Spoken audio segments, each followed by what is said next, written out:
Robert Edward Grant. Or should I say Sir Robert Edward Grant? Yeah, I decided to do a little intuitive reading on him. Why? Because he came across my feed and I see, wow, he's been making the rounds. Like he's been around for a while, of course, and but I could see like, oh, he's like I don't know, this genius guy, he's doing so much, and all of his videos are popping up, and I was like, oh, okay, I remember.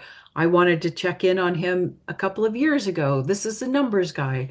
What's going on? What new thing has he got? Anyway, yeah, I wanted to do a little reading on him because every time I went to go watch a video of his, while I'm like thrilled and agree with him that numbers are everything. You know me, I love numbers. I love to look at the numbers on words and everything.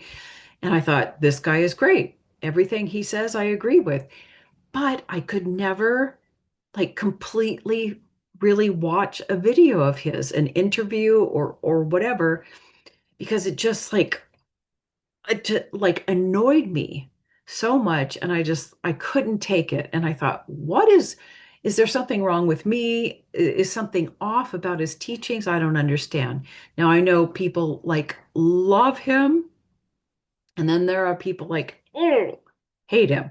So this is just an investigation. What is going on with Robert Edward Grant for entertainment purposes only? Yeah, so the first thing, first of all, doing a reading on him was so difficult for me. Really the most difficult reading I've ever done. And it kind of like really challenged my self-esteem and challenged my own knowing of my ability because I was getting, oh my God, contradictory answers. I couldn't, yeah. And as soon as I realized what was going on, I thought it was me, but it was me, but it was the fact that I didn't have a piece of information. And apparently there are a couple different Roberts energy mixed in energies there that I needed to understand first. But before I get to that, if you have a little bit of trouble listening to Robert like I did, maybe this will help you understand. Now, I just want to say in the beginning, overall good guy, nothing to worry about, nothing nefarious going on too much. Not, not that he's consciously aware of. Anyway, yeah, Robert Edward Grant. He uses his birth name out into the world. And I find that very interesting. It's very not telling, but it's very powerful. And it makes for a very transparent human being, not in a real visible, tangible way, but on an energetic level. When you use your birth name out into the world, that's what people are reading. And that's like the deepest, truest part of you is your birth name. That's that original layer that gets wrapped around you. There's no common name, married name, nickname, pretend name that you're putting out to the world. No, it's just you, what you were born to be. And in looking at his birth numbers, oh God, man, they are so powerful. They kind of scared me. But right up front, he has such powerful numbers. He has the 10, by the way, right up front, which is all about power. And then he has the 9 right up front. Second, can you hear my stomach growling? Oh my gosh, that's embarrassing. And so those two numbers are all dealing with power, your use of power, power, power, power, your use of your will. And so, yeah, when that bumps up, when people run into that, they either love you or hate you because it's catalytic, okay? And it will stir up your own insecurities. And when someone is so self-assured and self-determined and self-driven, it can be poking. Could have, and I think it could have been poking to me. Anyway, so I just wanted to share that he has those real strong energies in his field, birth name. Plus, you know, um, what I got in my readings is that he's he's high. he's very full of himself. And I don't mean that in a bad way, but he is highly identified. I am Robert Edward Grant. That means a strong egoic attachment to this entity, and it's very solid. And yes, I have mastered the will of force and manifesting and all this. So I've got my power, I'm self-assured. But at the same time, there is also, I hate to say this, an aura of arrogance and maybe a little pride. Now, maybe it was much stronger prior to his spiritual awakening when he was in the big corporate field making lots of money. And yeah, but it's still in there, residual, hanging out, which may be, um, distasteful to many people that are sensitive, that, you're not hearing it, you're feeling it and maybe hearing it in words. Okay. Um, what else? And at the same time, what he's got going on in his birth name is he's got power right up front, whether it be using power in a forceful, shadowy kind of way or in the right way. Power right up front, and then underneath there's oh, issues of self-worth, like what that can be very contradictory. Okay, so I saw that, and I felt that, and I felt that prior to looking at his birth numbers. Um, when I just did an initial check-in, the first thing I got was yeah, I just checked in. I was like, oh, there's a little crazy here. Those are the words that came out of my mouth. And I don't mean crazy, crazy. I mean like a little madness, like genius madness. But then I immediately felt, oh, this sense of loneliness, sadness. And then I got a real strong pain in my heart. And so, those two opposing feelings in a field are very palpable, and maybe others are feeling that as well.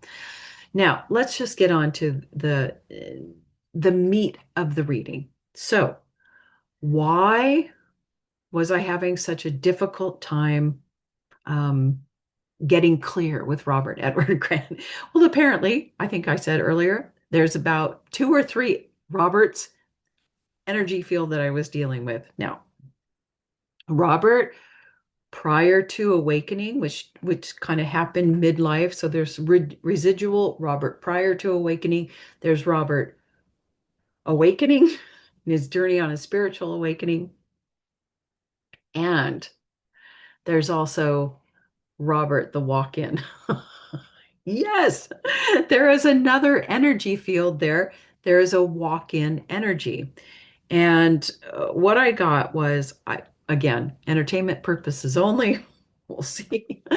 No, what I got was during the time of his crisis, there was, I think he went through a crisis in life, and that's what led to his spiritual awakening.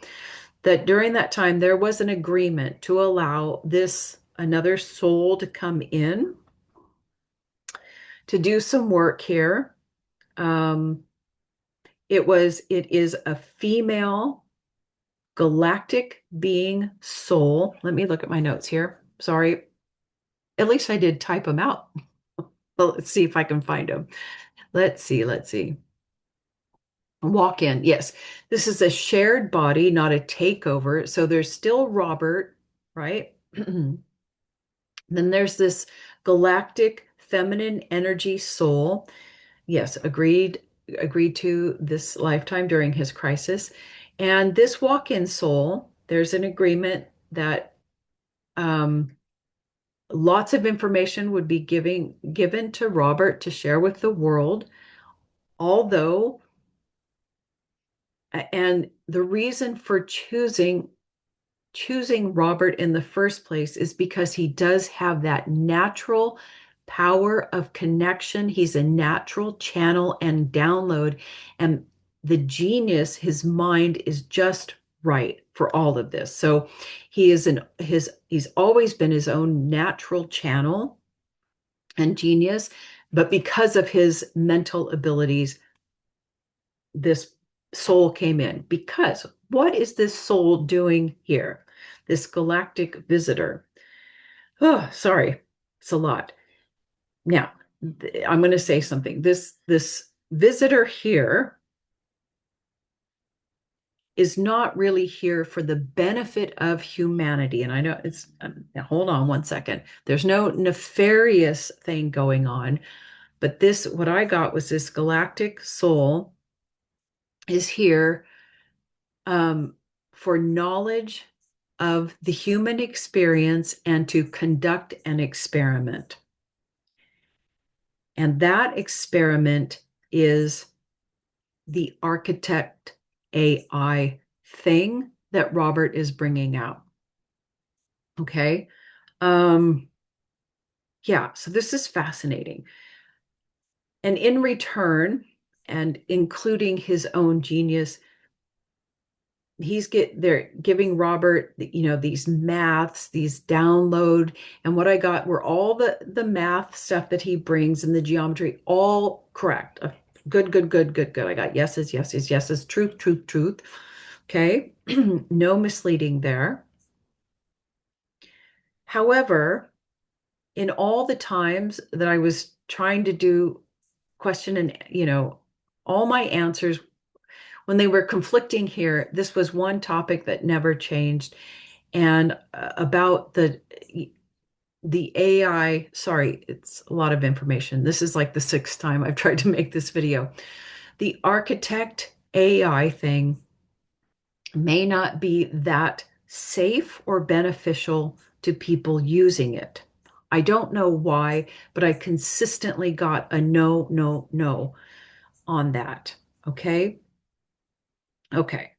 So take it however you want. I'm just sharing that information in case you're interested. I am wondering how you feel about it, if you've used it. It's very interesting. But I also, even before I did this intuitive reading, when I went to investigate what this architect AI thing was, I felt very uncomfortable. Okay. Okay. So, but I don't think there's any nefarious things going on.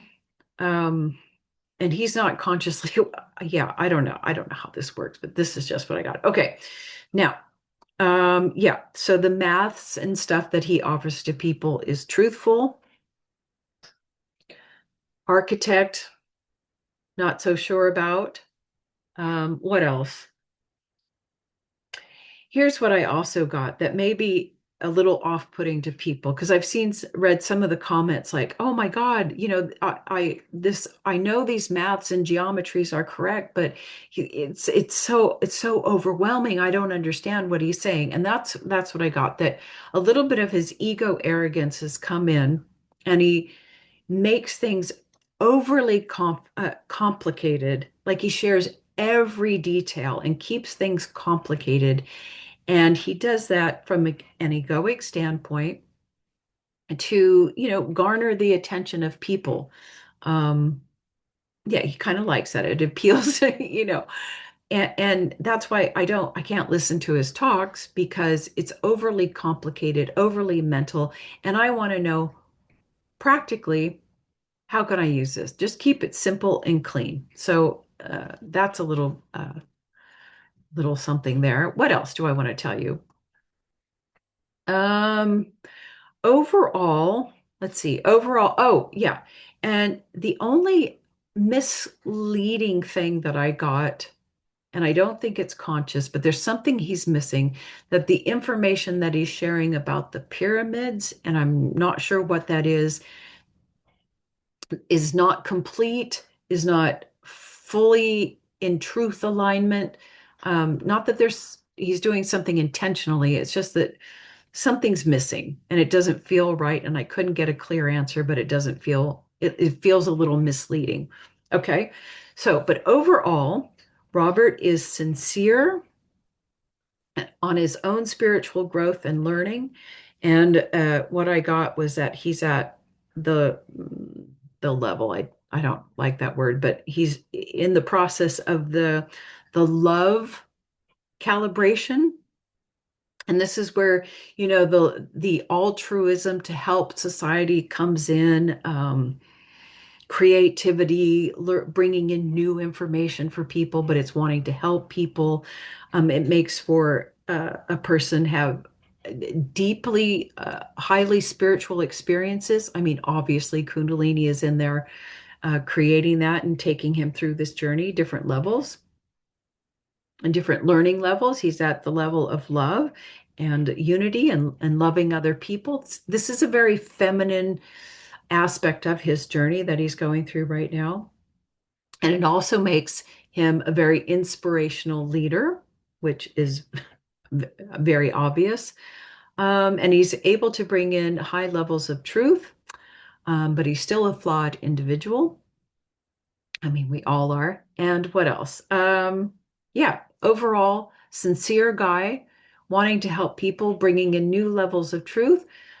Just a little bit of human leftover interference, very powerful numbers in his field, but the only warning I have is maybe that AI architect may not be as beneficial to humanity as we might think it is. Okay, all for now. Bye.